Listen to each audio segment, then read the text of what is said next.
cool. Hi. Hello, Danielle. How are you doing? I'm doing good. Yeah, good. Are you excited about your birthday? Yeah, it's gonna be a fun one. Yeah. How old are you turning? Turning 30. Oh my God, 30. Yeah. How do you feel? Are you nervous? I'm not nervous anymore. I was more nervous when I was about to turn 29. Okay.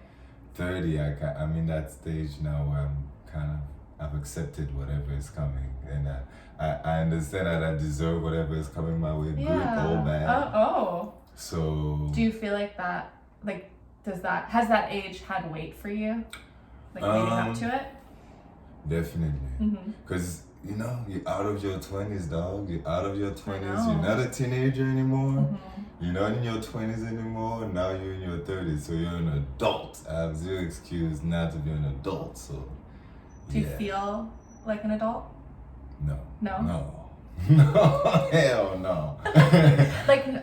like feeling like you have like an idea of who you are. Oh. Yeah.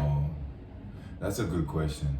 I think so. I think I have an idea of who I am, but I know I still have a lot more to discover. Yeah. Do you think, like, are you the type of person that thinks that you'll ever get to a point where you're like, okay, I figured it out, or do you think you'll always sort of keep learning? I don't think so. I don't think you can ever discover the whole thing.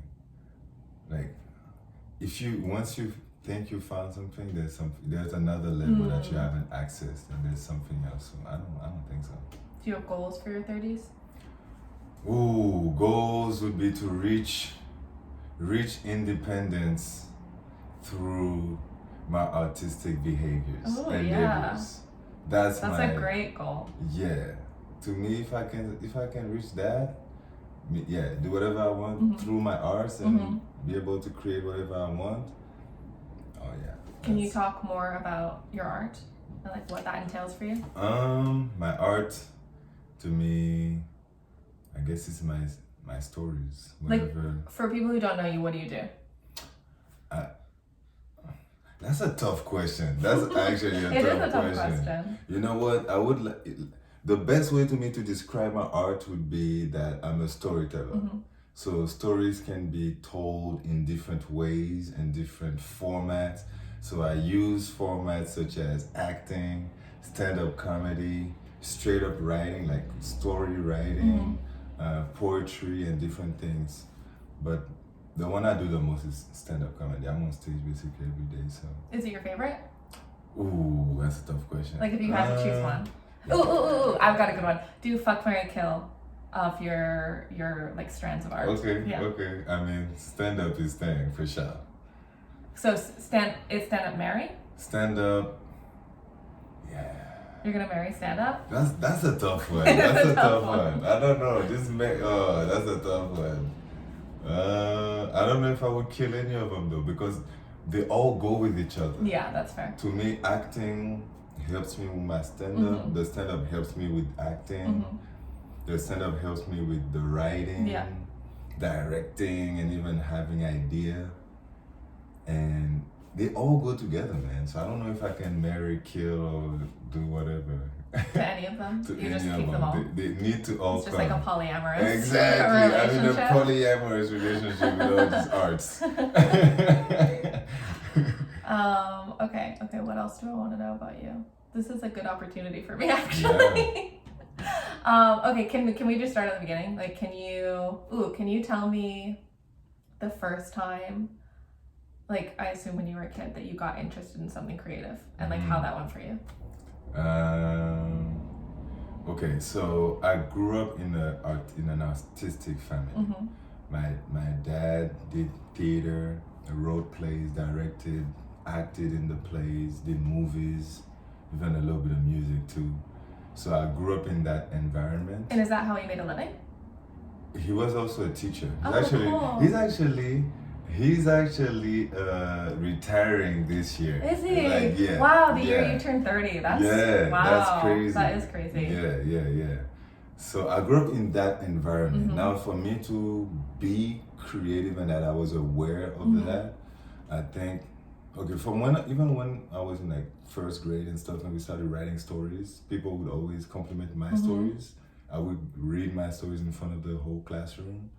But then once we got to middle school, we started freestyling. And then I started going and killing motherfuckers on the playground. And that's when I was like, okay, I have something there. There's something. And that was like a cool thing to do. Oh yeah. That's so cool. Yeah. That's great. Yeah. People would freestyle at recess, Yeah. and I would be, so cool. I would be out there freestyling and shit.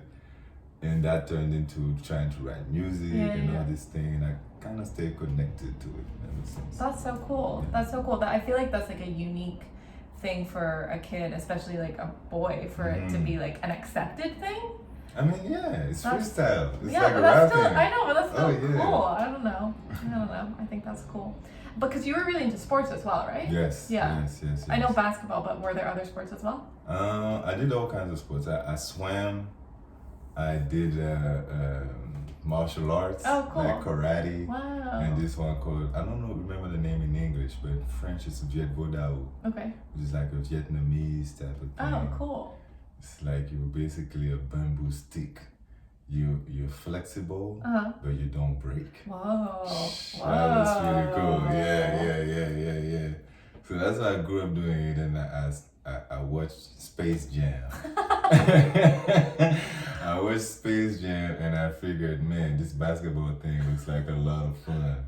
And then from there, when did you start basketball? I was like 12 years old. Oh wow. 12 years Oh, old. okay. Is that late or is that around? Some people, I mean, most people start at 7, 8 years old, but some people also start at 12 and they're still successful. It doesn't change it that much if you're passionate about it. Right.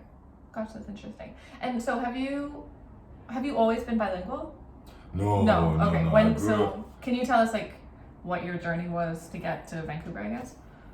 Okay. It's a long story, but so I grew up in Guadeloupe. Yeah. Born and raised there, spoke French, Creole, but I always had an interest for English. When I was turning 6 or 7, my dad took me to New York. We went on a trip to New York. Just you and him? Just me and him. Oh, that's cool. Yeah. And for some reason, that trip just opened something for me that I was like, whatever this is, this North American thing, I want to be a part of it, and I want to be here. So. And you remember that, like from being 6 or 7? Oh yeah, I made a decision. Like I told them, I'm gonna come in. Cool. Yeah. What was it? Say that like again? what do you remember that was so kind of inspiring about that trip?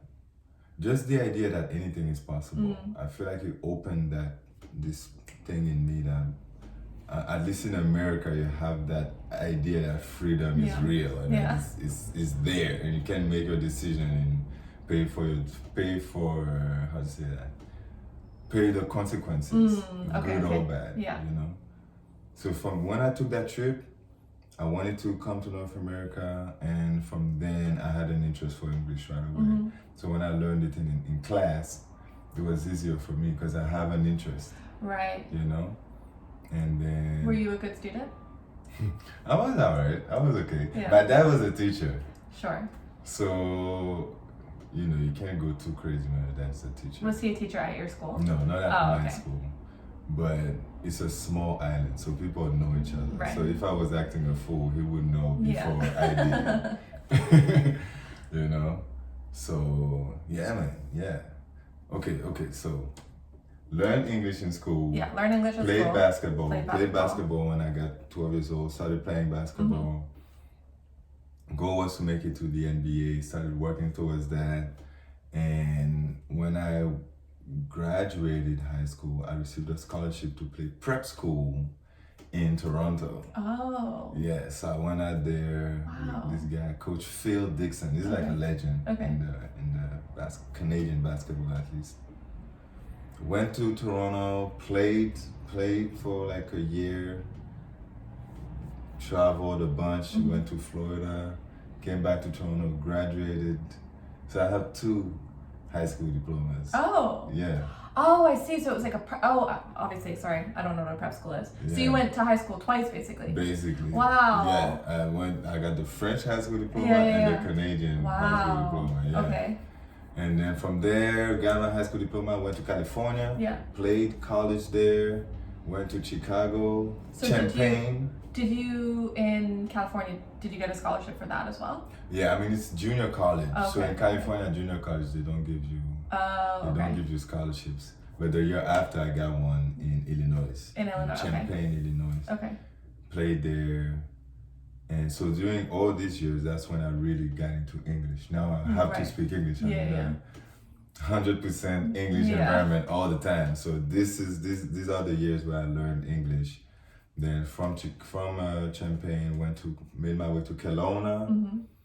From Kelowna, I started going to Montreal, started doing trips to Vancouver. And this is all through basketball? No, once I got to Kelowna, I played 1 year at the university there, stopped basically, and I got into arts. Okay. I got into the arts in Kelowna. Okay. And from once I figured that's what I wanted to do, I started performing a little bit around town, started performing in Vancouver, and then started going to Montreal to perform too, and study, go to school there, and learn how to be an ultimate entertainer. And do you feel like you're an ultimate entertainer? Not yet. Not yet. Not yet. There's work to do, but Yeah. I'm enjoying the process. Yeah. Which is like, I'm having fun. I'm at the point now where at least I'm having fun. I'm not, because you know when you just start comedy and you're like, okay, I don't even know what I'm saying that's funny to them. At least I'm past that stage now. Yeah. I'm like, okay, I have an idea that I think if I say that, this is gonna be funny. And I feel like as well, like you're so fun to watch because you really look like you're enjoying yourself as well. Like obviously your jokes are also good, but like it's so lovely to see when a comedian actually is having fun. Hey, thank you. I'm having a blast. Yeah. I'm having a blast. So wait, how long have you actually been doing comedy? This is year number 6. I've been doing it for 5 years now, Yeah. and November is gonna be 6 years. Wow. Yeah. Wow. Do you feel like your voice has changed quite a lot or no? Definitely. Yeah. Definitely. Because I started when I first started, I was really imitating the people I would watch on TV, Sure. like Dave Chappelle, Yeah. Chris Tucker. Yeah. Probably a little Kevin Hart a little bit. But now I'm slowly but surely getting into my own voice and trying to figure out what do I want to say, what do I want to represent, and all these things, you know. And what do you want to say? I just want to tell my story and tell the stories of the people around me, really. Like whether it's people from my island, people I've met along the way to my dreams, you know. But tell those stories. So yeah, and in the best way possible, because I feel like most of us have, if not all of us, have like a little piece of the secret map. And if we all decide to share the stories properly, then we can get the full map and figure out what this whole thing is all about. Yeah. You know? Yeah. Something I really admire about you, I feel like a lot of comedians, much as I love them, a lot of comedians don't seem to take a lot of things seriously. And I really like how kind of like earnest you are about life. Oh, really? Yeah, because like you joke around and like take the piss out of everything, but like you're also like, no, these are my dreams and this is what I want to do. Oh yeah. Have you always been that way? I think so.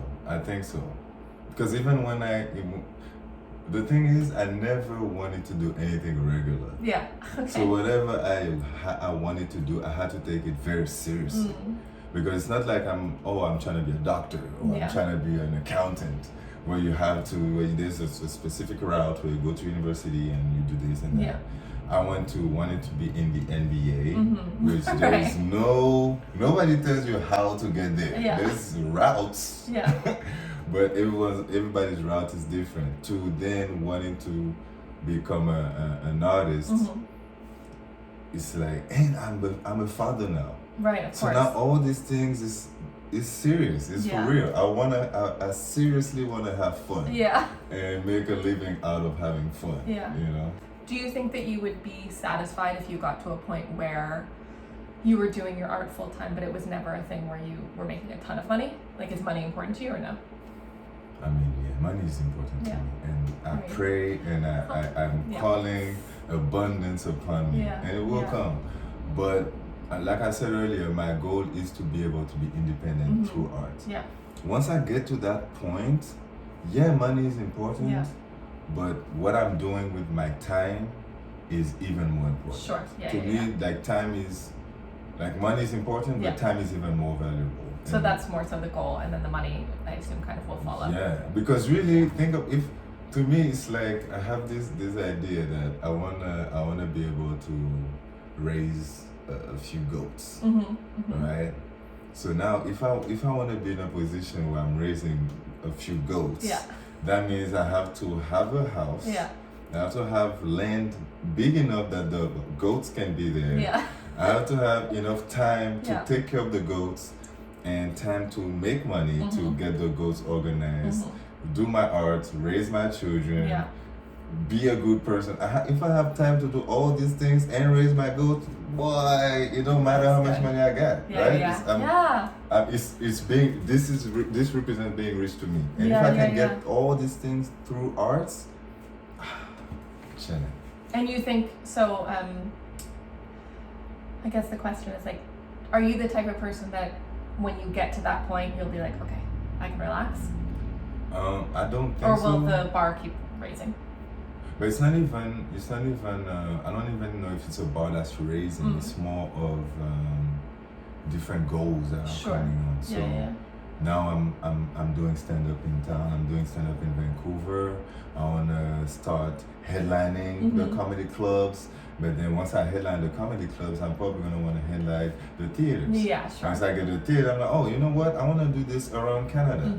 Once I've done Canada, I want to go around the world. Yeah. And then this, and then this, and then just grow. So to me, it's not even the bar raising. It's just different goals that come once you get to wherever you are. I would imagine you are, but are you still able to find sort of like contentment and peace within that? Or is there a feeling of like, okay, I've got to keep going? A little bit of both. A little bit of both. There's definitely a feeling of I want to get there. Yeah. But the fact that I'm enjoying what I'm doing and the experience that I have with basketball, wanting to get to the highest level, but having to understand that there's time, there's patience, and there's hard work that comes before you get to all these beautiful things. You have to put in the time. You have to get on stage. You have to practice, write, whatever there is to do. So that helps me find the content and enjoying going on stage every night and doing what we do. You know? Yeah, yeah. And do you like what's your writing process? Comedy. It's weird. It's all over the place. I write. I like writing, so sometimes I most of the time I just write whatever comes to my mind, and then sometimes I might find a joke in there, or sometimes the universe just blesses you with a nice memory, you know, and you just write it, and for some reason, however you write it, when you go and say it on stage, it works. Yeah. So this to me that's the best way to write. But other than that, I just write whatever comes to my mind. Hopefully something comes out. Is there anything that's sort of like off limits that you wouldn't want to talk about on stage, or is everything fair game? Everything is basically fair game. Everything is fair game. As long I feel like as you talk about stuff, you find ways to talk about these things. So if there's something I care about, I will talk about it. And then if let's say it's too personal, then I find a way to maybe hide it under something else and make it different. But everything is basically fair game to me. Yeah. And so how old is your son? 7 years old. 7 years old? Yeah. Would you be comfortable if he decided he wanted to go to the arts? Oh, yeah. I want him to get into the arts. Cool. Yeah, without a doubt. I want him to get into the arts, but before that, I want him to be an athlete. You want him to be an athlete first? So he can learn the discipline. Okay, so why is it important that your son gets into sports for you? To me, sports, when you do sports, you have to accept pain. And you have to understand that there's a process in order to get to your goals. And in order to get your goals, you have to have discipline and you have to accept the pain. You have to accept the process. And I think to then get into anything, it helps. It doesn't matter what you're trying to get into, whether it's studying, even if it's arts, whatever endeavors you want to get into. Once you get into sports and you have some kind of success, I think that doesn't mean I want him to get to the NBA. Yeah. But if he gets that understanding and that lesson from sports, then I'm very happy with it. Okay. Yeah. And do you think that's why you have the mindset that you have now? Like, do you think you would have that otherwise, or do you directly attribute that to sports? I think it's part of my mindset. I think I was already a dreamer and I was already having these objectives, but I definitely think sports helped me shape and actually conceptualize the action of chasing a dream, like going after something that's far and that is not how do you say that? Like tangible? It's not tangible. And to find out, because you kind of have to make a plan out of nothing, to go touch nothing and make something, find yourself a solid base in order to achieve all these things. So I think sports help me figure these things out, you know. Yeah, that makes a lot of sense. And I mean, even the way you talk about getting to the point where you're making enough money through your art to sustain yourself, I think a lot of people view the concept of that as sort of impossible. And so the fact that you've already had that experience, yeah, must be like really, really useful. Do you have sort of a plan to get there? I'm trying to figure it out. I'm trying to build a motor. Trying to build a motor with everything that I enjoy doing and things that get me paid while I enjoy doing them. And once I find a way to start up that motor, I'm off and running. Yeah. But I feel like a lot of it is just figuring out what I want to do and how do I get there. And then we'll figure it out. How has living in Vancouver helped with that, or hindered, I guess? More opportunities. Yeah. Vancouver has a lot of opportunities compared to all the cities I lived in. I think it's a good city for an artist. First of all, the weather is not that bad, and there's a bunch of shows, there's a bunch of movies, there's a bunch of people from different areas that can help you. So I don't know. It's been fun. Yeah. It's been fun. And have you found a sense of community here? Definitely. Yeah. Especially amongst the artistic community, whether it's the comedians or the musicians that I hang out with too. But definitely. And that new generation of comedians. I don't know, I moved in Vancouver a few years ago and I felt quite lonely. When I moved back this time, boy, we're going to wrestling matches, we're going to restaurants together, we're doing shit together, we're hanging out. So it has been fun. It has been, yeah. Good. Yeah, I'm glad to hear that. Yeah, it is interesting how everyone has said that in the last couple of years the comedy community has really sort of I think it's opened COVID. up. I think COVID Makes did sense, that, doesn't 'cause that? everybody realized that we could have lost whatever that was, and you know. Yeah. Can you speak to your show that's coming up on April 7th? Yes, New April Jazz? 7th. Yes, the new Okay, the new jazz. jazz. I'm having my friends from Kelowna, the Kinfolk Nation. So these are the people that I started. These are the people that started with this whole artistic thing. When I was in Kelowna, I met them. It's such an interesting story because it's like I was looking for something that I didn't know what it was at the time, and I met these guys. They were doing a show. I got invited, and I was like, "Oh, I need to work with these people." We started working together, and we've been doing a bunch of shows. We lived together for a bit, and then now they're coming to Vancouver, and they're gonna host the show. And we have Ken Balam, who is like he's from Central America. He plays guitar. He builds drums and shit. Super talented. He's gonna come and play, and then I'm gonna do some stories and crack some jokes. Cool. And it's gonna be fun.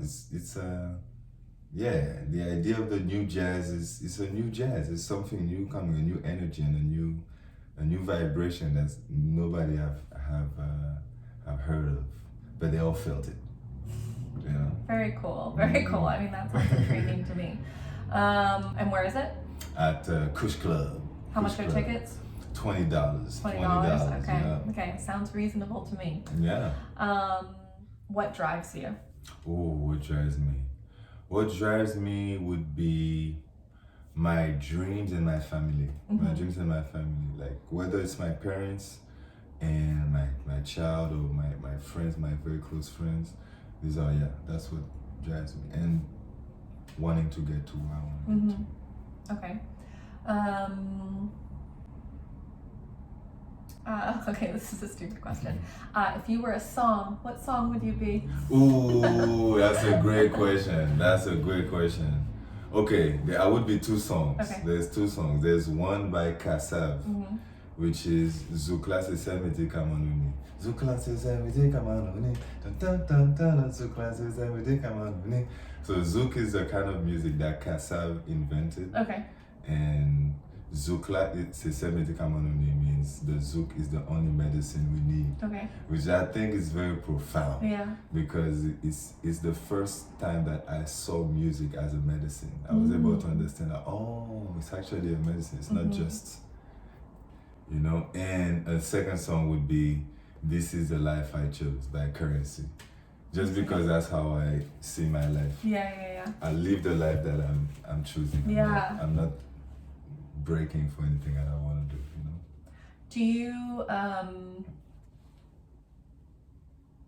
Do you think some things just happen to you, or do you think it's always choice?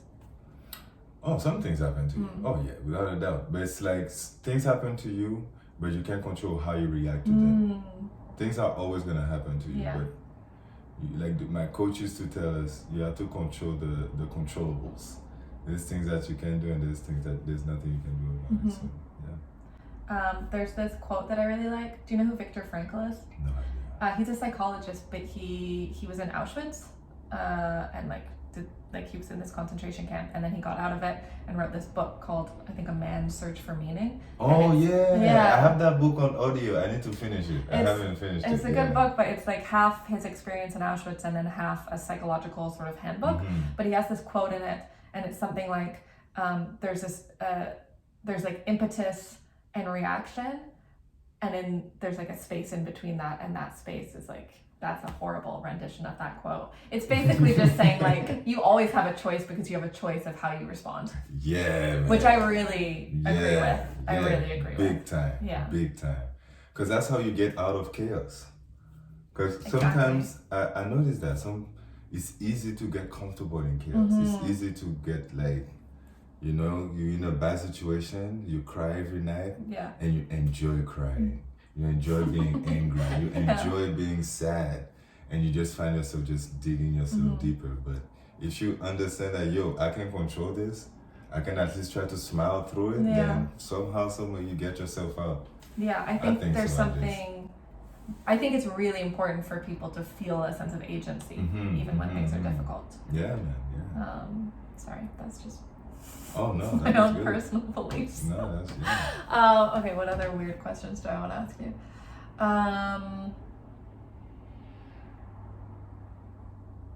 Describe your... Wait, let me create the question in my mind before I start talking. I feel like my cat's coming up from out of the couch. No, she's not. Oh, is she? Yeah. Oh, Goldie. What's up, cat? What? Sounding comfortable. Like, this guy's not gonna do anything to me. Your cat just called me a punk. Oh, she did, and now she's sniffing your stuff. Oh shit! Oh well. You're not allergic to cats, are you? No. Okay, No. good. Okay, this is a stupid question. Describe yourself in 5 words. 5 words? 5 words, go. Okay. I'm gonna put tall. Tall? Tall. Okay. Tall. Because I'm tall in my mind, but in my spirit too. Ooh. You know what I'm saying? I like I'm that. Tall. Like okay. Sometimes people forget how tall I am sometimes. I do that all the time. I know, but anyway, tall. Tall. I'm gonna put tall. I'm gonna put jazz. Tall jazz. Jazz. I'm gonna put Lewis. Lewis is an event that happens back home on Friday nights, where it's basically like a drum